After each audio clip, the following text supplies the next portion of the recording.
Olá, muito boa noite a você. Eu sou Adalberto Piotto e seja bem-vindo ao Cenário Econômico pela TV Brasil, com emissoras públicas de todo o país, diretamente dos estúdios da B3, no centro da cidade de São Paulo. Vamos aos destaques do cenário econômico de hoje. O PIB e a greve dos caminhoneiros em maio. Hoje saiu o primeiro indicativo de PIB referente a maio, ou seja, o IBC-BR, o Índice de Atividade Econômica do Banco Central, e demonstra claramente isso, o tombo da economia desse mês de maio. Foram 11 dias de greve dos caminhoneiros, isso teve um impacto na economia. A gente já mostrou vários outros índices, mas agora é o primeiro indicativo de PIB. É a prévia do PIB do Banco Central, embora a metodologia seja diferente, é um medidor importante da economia naquele momento. No Focus, no Boletim Focus, sempre divulgado às segundas-feiras, a marca do PIB atingiu agora 1,5% de crescimento agora em 2017. Vinha caindo. Hoje teve uma pequena oscilação negativa, mas essa marca aqui é icônica. Esse 1,5% é metade do que se previa de crescimento da economia no final do ano passado, que era em torno de 3%. Portanto, a queda de hoje, embora seja pequena em relação à semana passada, nas expectativas econômicas, o 1,5% chama atenção. 63 milhões de pessoas estão inadimplentes hoje no país. Isso é mais do que 40% da população adulta do país. Se isso não for um problema econômico gigantesco no país, que merece atenção tanto das autoridades econômicas do país, como também dos candidatos que estão ali almejando a presidência da República, não dá para falar de consumo, porque nós estamos com mais de 40% das pessoas com CPF negativado, ou seja, não conseguem comprar a prazo. E no estúdio, o economista Eduardo Velho para comentar todos esses índices econômicos de hoje aqui no Cenário Econômico, que já está no ar.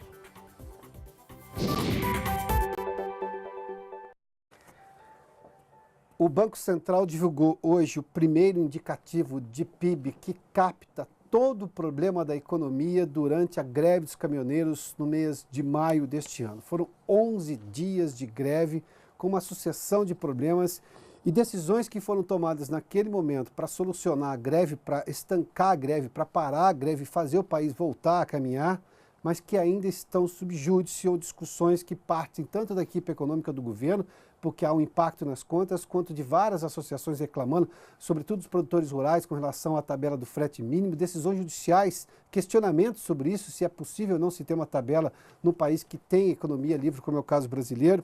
Bom, como era de se esperar, esse indicativo do Banco Central mostra o tombo da economia nesse mês e a gente tem os dados aqui que chamam bastante atenção. Essa foi a queda do mês agora de maio.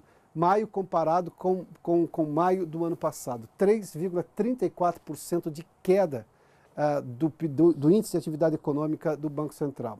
Se a gente fizer uma comparação, essa comparação é com abril, que tinha tido um leve crescimento, a gente vai mostrar na tabela daqui a pouquinho. Maio de 2018 com 2017, a queda foi de 1,54%. Ou seja, nós estávamos num ano de recuperação econômica, de melhora em comparação ao ano difícil ainda que foi 2017, embora de superação econômica com a recuperação da economia depois da recessão de 2015 e 2016. Mas nesse comparativo, este mês de maio, dada a greve dos caminhoneiros, o recuo importante que teve em várias atividades econômicas, sobretudo as de transporte, também influenciou nesse aspecto na comparação anual. Se a gente olhar para um outro dado agora, no acumulado do ano, o crescimento da economia ainda é positivo, mas reduziu bastante, agora de 0,73%. 12 meses, ou seja, quando a gente pega o crescimento econômico anualizado, está aqui, 1,13% nesse indicativo de PIB do Banco Central, que é uma prévia do PIB, ganha essa alcunha de prévia do PIB, mas a metodologia que o Banco Central usa é bem diferente, é mais um indicativo de como estão os setores econômicos. O monitor do PIB da Fundação Getúlio Vargas tem metodologia muito semelhante e que deve sair nos próximos dias, inclusive. Vamos dar uma olhadinha agora neste ano, o que aconteceu com o índice de atividade econômica. Em janeiro teve uma queda de 0,52%, é meio que esperado, porque janeiro sempre é um mês de retomada da economia, você teve um aquecimento em dezembro, novembro, mas janeiro sempre é um número ruim. Aí tivemos uma recuperação em fevereiro com 0,3%, caiu em março 0,77%, houve um crescimento importante no mês de abril de 0,5% e agora é uma questão de sazonalidade atípica essa greve dos caminhoneiros. A gente não tem previsão de greve de caminhoneiro novamente, felizmente, mas essa queda de 3,34% chama a atenção e chama demais O Eduardo Velho, economista, já está conosco aqui no estúdio do Cenário Econômico. Vai permanecer conosco o programa hoje, que são vários índices, velho. E esse, o índice de atividade econômica do Banco Central, claro, trouxe somente mais um dado parametrizado de uma coisa que a gente já sabia, porque vários outros índices já tinham mostrado, e o que era previsível também, 11 dias a economia parada sem transporte, num país que tem um modal preferencialmente rodoviário, com uma greve, teria impactos enormes. Mas a pergunta que eu lhe faço é, a gente já vinha com alguma desconfiança do tamanho da retomada. Que a gente vai crescer esse ano, sabemos, mas o problema estava em quanto iríamos crescer. E parece que havia um certo arrefecimento no crescimento da economia, dadas as questões eleitorais, de decisões judiciais que atormentam a economia. Com essa greve, isso resfria de vez essa retomada, ou a gente pode superar isso como um mês de maio completamente atípico na economia esse ano? Tem um ponto importante. Já havia uma expectativa, antes da greve dos caminhoneiros, de uma certa desaceleração do segundo trimestre em relação ao primeiro trimestre. Inclusive, minha projeção sem a greve dos caminhoneiros era de menos 0,4% do IBC-BR em relação ao outro mês. Sem a greve? Sem a greve. A sua previsão já era de recuo? De greve. Pegando a projeção econométrica, já estava dando isso. Então, na verdade, aconteceram vários eventos nos últimos meses, que foi, primeiro, a falta de uma liderança nas pesquisas eleitorais de um candidato mais de centro, mais pró-reformista, que desse maior certeza sobre o avanço das reformas e a vitória presidencial em 2018, agora para 2019. A continuidade das ferramentas de retomada da economia que nós vimos desde o final de 2016. Exatamente. Outro ponto importante foi a queda dos juros, já foi interrompida, podia ter recuado um pouco mais, mas o Banco Central houve também uma pressão também vindo de fora, que foi a expectativa que haveria uma maior aceleração das taxas de juros nos Estados Unidos, que também pressiona também um pouco o dólar, valorizou um pouco o dólar também em função disso. E, claramente, toda essa greve dos caminhoneiros foi um dado pontual, mas é um dado que afeta o crescimento desse ano e não necessariamente o ano que vem. A coisa até que eu quero refletir um pouco com você com isso, é que esse é um dado, realmente, ficou muito acima do padrão sazonal, por isso que a queda foi forte, foi acima de 3% em relação a abril. Então, temos uma queda de 3% acima do padrão sazonal. Então, o que nós podemos concluir com isso? O crescimento do PIB, que estava aí podendo chegar a 2%, 2 e poucos por cento, mais ou menos, em 2018, já houve expectativa de crescimento, até eu tinha uma expectativa de crescimento no final do ano passado, para esse ano, de 3%. Conversamos sobre isso à época. Houve uma reversão total em função de fatores fora do controle aqui do governo e da política econômica, né? Fatores internacionais e fatores domésticos. E, obviamente, hoje, a previsão de crescimento, mesmo que o crescimento seja estável, fique estável até o final do ano, a gente está projetando no máximo crescimento aí de 0,9, se ficar 0 a 0 todos os meses. Agora, o crescimento estimado efetivamente, ou seja, a nossa projeção com base em alguma recuperação no segundo semestre, está em torno de 1,4%, que é um pouco abaixo da Focus, na verdade é 1,38%, que é um pouco abaixo do que está hoje a Focus, 1,5%, um pouco abaixo do que o Banco Central está projetando, que eu acho que é 1,6%, se não me engano, o crescimento real do PIB, 2018. A revisão foi 1,6%. Isso não quer dizer que é um dado que vai replicar no ano que vem. A gente tem que também diferenciar. A gente está tendo aí impacto, primeiramente, o impacto do cenário eleitoral, que está ainda imprevisível, como é que vai ser a política econômica no que vem. Nós estamos com uma previsão de crescimento aí na faixa de 2,5%, pode ser maior ou menor, dependendo desse desfecho eleitoral, de como vai ser a política econômica. Depende da continuidade ou não, ou do avanço do protecionismo comercial dos Estados Unidos contra a China e também com a União Europeia, quer dizer, isso também afeta... Porque nós temos uma guerra acontecendo ainda, não há nenhuma solução à vista que resfrie os ânimos que a gente teve com esse ataque mais violento dos Estados Unidos, que teve resposta da China, que vai recorrer ao OMC, que vai retaliar comercialmente também. A Europa também não abaixou em nada o tom da conversa. Quem é que ganha com guerra comercial numa situação como essa? Guerra comercial ninguém ganha. Uns ganham, outros perdem mais, outros perdem menos.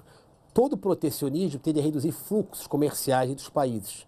Né? As tarifas de exportação são mais altas, uns querem aumentar mais que os outros, querem proteger a sua indústria local e, consequentemente, é um pouco mais de inflação interna. À medida que você aumenta as tarifas de importação, você reduz sua importação, fica menos oferta aqui internamente. Logo, você corta um fluxo que já existia de algum produto que você não tem provavelmente no curto prazo alguma coisa para substituir. Exatamente. Demanda continua a mesma, oferta menor. menos sobe a fluxos inflação. comerciais, é menor PIB mundial. Na verdade, até algumas instituições já estão revendo para baixo, na margem, o crescimento mundial para baixo, que teoricamente está correto. Ou seja, se houver um acirramento, as tensões comerciais aumentarem, é ruim para os fluxos comerciais. O Brasil, que hoje tem um superávit comercial robusto e sem problemas no balanço de pagamentos, ao longo do tempo pode sentir refém disso. Mas no curto prazo eu acho que a tendência é uma aversão ao risco, o dólar se fortalecendo ainda forte, por isso que limita um pouco a queda do dólar hoje abaixo de 3,80, eu acho difícil no curtíssimo prazo, em função também desse acirramento comercial e da imprevisibilidade eleitoral. Velho, vamos dar uma olhadinha, que tem os dados do Boletim Focus hoje, que foram sempre às segundas-feiras, né? Vamos só seguir aqui. As expectativas econômicas do Boletim Focus está aqui, PIB 1,76 há 4 semanas, vem caindo sucessivamente toda semana, há uma semana 1,53. Aqui é que eu digo que nós temos uma oscilação pequena em relação à semana passada, de 0,03, mas esse valor de 1,5% é metade da média das previsões que se tinha do crescimento da economia no final do ano passado. E estar na metade do ano chama atenção, levando-se em conta que boa parte dos desafios não foram superados. Se a gente levar em conta que a eleição ainda não aconteceu, uma definição do quadro eleitoral ainda não aconteceu, a guerra comercial ainda continua sendo um problema, o aumento na taxa de juros dos Estados Unidos ainda vai acontecer pelo menos, acho que mais 2 vezes esse ano. Ou seja, eu tenho ainda a guerra comercial, que o Velho fazia menção agora há pouco, continua. A produção industrial teve uma pequena alta se comparado à semana passada, 2,65 com 2,96. Só detalhe, em relação ao PIB, para 2019 a previsão é de 2,5, 2020 também de 2,5, mas nós estamos muito longe ainda disso, né? Vamos lá. Depois eu falo da inadimplência aqui, mas são esses dados que chamam atenção em relação ao PIB e à produção industrial, porque nós temos aqui inflação e câmbio também. A inflação 3,88, uma semana 4,17, agora se estabilizou mais ou menos em 4,15, a previsão de inflação este ano para dezembro deste ano, isso aqui é a previsão para dezembro, do final do ano, e o câmbio é 3,63, 3,70 e 3,70 manteve a mesma previsão da semana passada. Velho, esses dados chamam atenção ou eles só corroboram um quadro que é real hoje ou eu tenho pessimismo ou otimismo nisso aí? Tem um quadro, digamos assim, positivo no aspecto inflacionário. Quer dizer, o tombo que teve na economia em função da greve dos caminhoneiros reduz mais o crescimento econômico, ou seja, menos demanda para pressionar a inflação. Então o Banco Central fica confortável em manter as taxas de juros nesse nível de 6,5% por mais tempo. Agora, lembrando, a inflação está baixa também porque a economia está fraca. Quer dizer, a inflação baixa, mas também a economia está muito fraca, inclusive com muita inadimplência ainda, a gente tem baixa demanda que limita hoje bastante uma recuperação mais intensiva do consumo. Então, por isso que é importante a previsibilidade eleitoral e a previsibilidade da proposta de política econômica para o ano que vem. Isso que vai ser importante para animar não só o empresário, para também, de certa forma, você conseguir ter uma inflação baixa num período estável e com mais investimento lá da oferta, aumentar realmente a produção e aumentar o consumo. Agora, eu acho que, por enquanto, a situação ainda é muita cautela ainda que eu vejo no curtíssimo prazo. Agora, o dólar aqui no Brasil é que eu vejo que a demanda, de certa forma, foi um pouco abastecida, o Banco Central deu os swaps, o hedge, a proteção que o mercado demandava, mas temos que lembrar que ainda existe ainda a questão do Trump com a China, esse acirramento comercial, existe a própria eleição, quer dizer, a dinâmica do dólar ainda pode mudar, ou para baixo ou para cima, mas... É o que eu fiz menção dos desafios que não foram superados. Desafios. O único ponto que realmente é o ponto assim, digamos assim, é o consenso é que a economia vai crescer menos, você vai ter menor impacto inflacionário e o Banco Central pode prolongar os juros baixos ainda por algum tempo. A gente fala de mercado daqui a pouquinho. Uma decisão da ministra Carmen Lúcia, presidente do Supremo Tribunal Federal, suspendeu a cobrança do cliente por parte das operadoras de plano de saúde, que as operadoras podiam cobrar até 40% do valor de um procedimento usado pelo beneficiário do plano de saúde, ou seja, o dono do plano de saúde, o usuário. A Gabriela Santino está conosco em São Paulo e tem mais informações dessa decisão. Gabriela, boa noite. Boa noite, Pioto. Boa noite a todos. A presidente do Supremo Tribunal Federal, ministra Carmen Lúcia, suspendeu temporariamente a resolução do dia 28 de junho da Agência Nacional de Saúde Suplementar, ANS, que regulamenta planos de franquia e coparticipação. A gente, inclusive, já falou dessa resolução aqui no cenário econômico, explicando que, segundo a ANS, era uma tentativa de estabelecer normas e limites a esses planos que estão ficando cada vez mais comuns. A OAB que entrou com uma medida cautelar deferida pela presidente do STF e dizia que a resolução desfigurava o marco legal da proteção ao consumidor. De acordo com a nova norma da ANS, os beneficiários pagariam 40% do valor da mensalidade ao usar o plano para qualquer procedimento médico, no caso de plano individual. E em planos coletivos empresariais, seria de até 50% por procedimento ou consulta. A ministra Carmen Lúcia afirma que causa estranheza que um assunto de saúde deixe de ser tratado pelo Congresso Nacional e seja contemplado apenas em um espaço administrativo restrito, ou seja, a ANS. Ela ainda diz na decisão que, abre aspas, saúde não é mercadoria, vida não é negócio, dignidade não é lucro, fecha aspas. A ANS já se posicionou dizendo que a norma ainda não está em vigor e que a decisão foi tomada sem ter ouvido antes a defesa da agência. E que, além disso, a resolução já teria sido analisada pela Advocacia Geral da União, que não identificou nenhuma ilegalidade ou inconstitucionalidade. Importante a gente falar aqui que essa decisão, como eu disse no começo, ela é temporária, porque o ministro Celso de Mello está de recesso, é ele o relator desse caso, e daí quando ele voltar, quando as atividades normais do STF voltarem, daí ele julgará o mérito da decisão da presidente do STF, Piotr.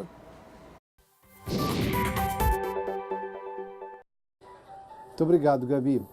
A frase da ministra Carmen Lúcia é dura. Saúde não é mercadoria, levando-se em conta todo o aparato que se tem hoje de saúde privada no país, de que o Estado brasileiro supre boa parte da necessidade, mas não teria como fazer a transferência de um caso para o outro. Isso leva uma série de coisas a serem consideradas nesse momento, a gente vai acompanhar esse assunto. Vamos falar de inadimplência. A inadimplência cresceu e cresceu bastante, cresceu agora no mês de junho. Os dados são do SPC Brasil, da Confederação Nacional dos Dirigentes Logistas. Nós temos mais de 40% da população adulta hoje com CPF negativado. E detalhe, nós temos falado isso desde o ano passado, o perfil do devedor neste momento, nessas últimas medições, não é daquele devedor que exagerou porque tinha vontade de dar um passo maior do que a perna, para usar uma expressão que você tem lá no interior de onde eu venho, ou seja, do jeito que quis comprar uma coisa e não tinha dinheiro para aquilo. Boa parte do ticket, a maior parte do ticket de devedor hoje é de no máximo R$1.000, R$1.200. E são dívidas pequenas, ou seja, é de quem perdeu o emprego e não conseguiu pagar as contas necessárias, as básicas do dia a dia. E que boa parte recorreu ao crédito mais fácil que tem, o cartão de crédito, com taxas que são, convenhamos, extorsivas, 14%, 13%. Até agora que veio essa recomendação nova do Banco Central para cheque especial também, ou seja, a gente trabalha com taxas que a chance de alguém que ficar devendo, mesmo que seja por uma mera necessidade no cartão de crédito se tornar inadimplente, é bastante grande. Vamos dar uma olhadinha. 63 milhões de inadimplentes, 42% da população mundial, só para você ter uma ideia. 51% das dívidas com bancos, esse é o perfil da dívida, e o volume crescente, em 1,38% agora no mês de junho, ou seja, a dívida com os bancos aumentou. Quem mais cobra, e nós estamos falando de, obviamente, considera que o cartão está devendo para o banco também, e empréstimo bancário, essas coisas todas, essas são as taxas mais altas cobradas no país. Deixa eu só voltar aqui uma outra tela aqui, para a gente dar uma olhadinha, a segunda tela, né? Perdão, vamos lá. A outra tela que nós temos da inadimplência. Em junho, cresceu 4,07%. Agora, no comparativo que nós temos em relação ao mesmo junho do ano passado. Mensalmente, o aumento é menor, mas mesmo assim é de 0,61% em relação ao mês de maio. É a 9ª alta consecutiva, para você ter uma ideia. O único mês dos últimos que tivemos, em que a gente teve, o último mês que a gente teve uma redução, foi em novembro do ano passado, que teve uma queda de 0,89%. As pessoas tiveram 13º nessa época, usaram para pagar contas, ou seja, isso chama-se boa-fé do consumidor também. Agora, este dado, especialmente que a gente viu aqui, perdão, aqui é a bolsa, vamos voltar só neste dado. Se isso aqui não for um assunto para a política econômica do governo, sim, não estou falando de macroeconomia, estou falando do dia a dia. Eu tenho 42% da população adulta, inadimplente, sem capacidade de comprar a prazo, e consumo das famílias tem um peso gigantesco no componente quando se faz a medição do PIB. Se essas pessoas não consumirem, não saírem dessa situação, e boa parte delas está nessa situação porque as taxas de juros são exorbitantes, como é que eu vou retomar o crescimento da economia?